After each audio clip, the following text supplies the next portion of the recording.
So here we have the Mazda CX3 on a 68 plate.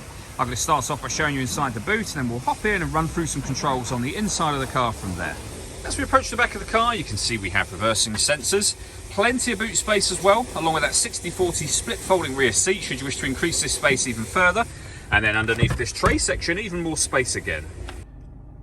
Okay, now that we're inside the car, we're going to start with the dials. In the centre, we have the Rev Counter, the digital readout for the speedometer as well. Over on the right-hand side, we then have the fuel gauge and the trip computer for the car. And on the left-hand side, the total miles, which are 34,944.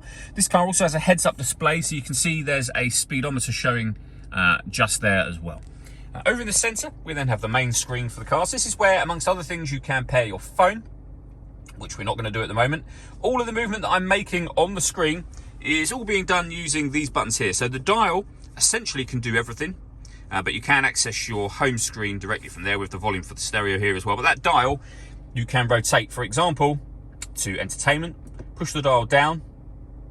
If we push the dial down again while we're highlighting that entertainment menu, you'll see we've got FM, AM and DAB radio, a few different apps that you can connect up to the car. We've got Bluetooth audio as well, and a couple of USB inputs. So if you plug devices into those, you can access them from there as well. And then you've got various vehicle settings and applications just here as well.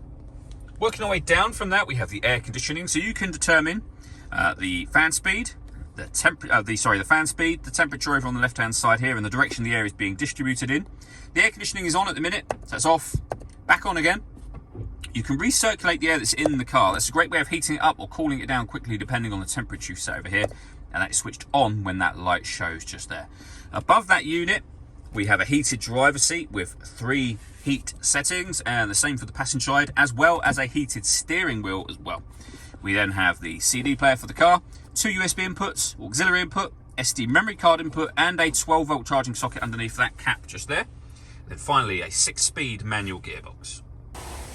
All that leaves me to say is thank you for taking the time to watch this video. If you'd like to come and see the car in person and have a test drive, please feel free to call any of our MJA sites. We'd love to hear from you soon.